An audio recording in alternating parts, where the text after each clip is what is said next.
The contract trembled in Marcus Chen's calloused hands, but not from the winter wind whipping through the parking garage. It was the weight of desperation, the kind that makes a man bargain with fate itself.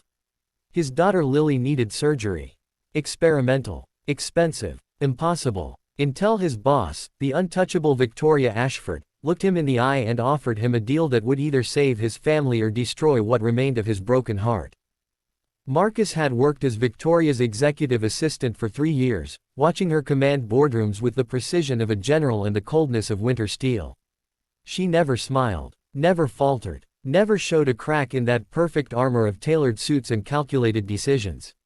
So when she called him into her office that Friday evening, her usual composure fractured by something raw and human, he knew the world had shifted off its axis. "I need a husband," she'd said, her voice stripped of its usual authority. "For 1 year. My grandfather's will stipulates I must be married to inherit the company. Without it, the board will dismantle everything he built and sell it for parts." Marcus had stared at her, this woman who terrified corporate sharks, now vulnerable in a way that made his chest ache. "Why me?" "Because you're the only person in this building who's ever looked at me like I'm human." Her eyes, usually sharp as glass, had softened.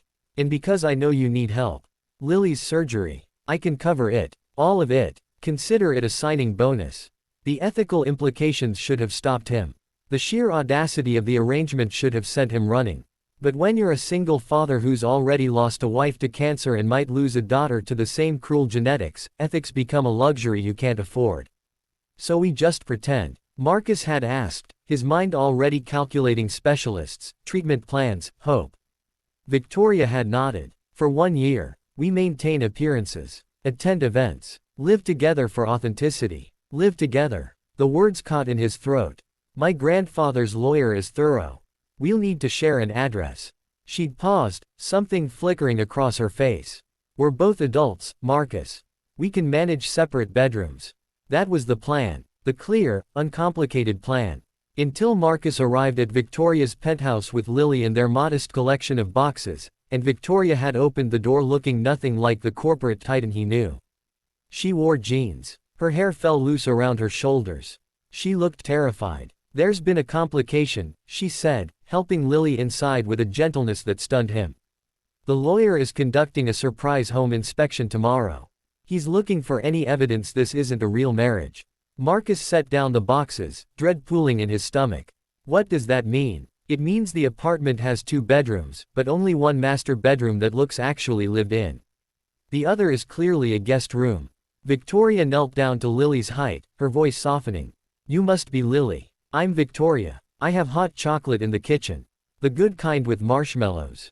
As Lily scampered off, Marcus and Victoria stood in the hallway, the impossible question hanging between them. "So we're sharing a bed?" Marcus finally asked. "Just for appearances. I'll sleep on one side, you on the other. We're both professionals." But her voice wavered, revealing the fear beneath. That first night, they constructed a barrier of pillows between them, both lying rigid as boards, staring at opposite walls. The bed was enormous, yet somehow the space felt impossibly intimate. Marcus could hear Victoria's breathing, could sense her tension matching his own. "Thank you," she whispered into the darkness, "for doing this. For Lily and for me." "Thank you," he whispered back. "For giving me a chance to save her." The weeks that followed rewrote everything Marcus thought he knew about Victoria Ashford. She attended every one of Lily's doctor appointments, learning medical terminology with the same intensity she brought to merger negotiations. She researched child psychology after Lily had nightmares about losing another parent. She learned to braid hair from YouTube videos, her fingers fumbling but persistent until Lily's pigtails were perfect. And at night, in that shared bed, the pillow wall gradually disappeared. It started with accidental touches. Marcus's hand brushing hers when they both reached for the lamp. Victoria unconsciously curling closer during a winter cold snap. Then came the conversations, whispered confessions about Victoria's lonely childhood, about Marcus's grief, about fears and dreams they'd never voiced to anyone. "My grandfather was the only person who ever chose me," Victoria admitted one night, her voice cracking. "My parents only saw my usefulness. But he saw me." Marcus had taken her hand without thinking, their fingers intertwining naturally. "Lily and I see you too. The real you. The night of Lily's surgery, Marcus paced the hospital corridor like a caged animal, prayer and panic warring in his chest. Victoria sat beside him, her hand never leaving his, her expensive blouse wrinkled from 7 hours of waiting. When the surgeon emerged with good news, successful, optimistic, hopeful, Marcus collapsed into Victoria's arms, sobbing with relief. And she held him, this woman who never showed emotion, tears streaming down her face too. "We're going to be okay," she whispered. "All of us." That night, back in their bed, there were no barriers at all. Marcus held Victoria as she finally grieved for the grandfather she'd lost, for the lonely girl she'd been, for all the years she'd confused strength with solitude. And she held him as he processed the miracle of his daughter's survival, the terror that had lived in his bones for months finally releasing. "I don't want this to end," Victoria whispered against his chest. "The year. This. Us." Marcus tilted her face up, seeing everything he'd been too scared to acknowledge. "Then let's not make it end. But the contract. Forget the contract." He smiled, real and warm. "Marry me for real. Not for inheritance or surgery or any deal. Marry me because you've become my family. Because Lily asks every morning if Victoria will be at breakfast. Because I'm in love with you." Victoria's breath caught, her eyes wide with wonder. "You love me. Completely. Impossibly. From somewhere between the pillow fort and you learning to make terrible grilled cheese just how Lily likes it." Her laugh was pure joy. "It is pretty terrible, isn't it?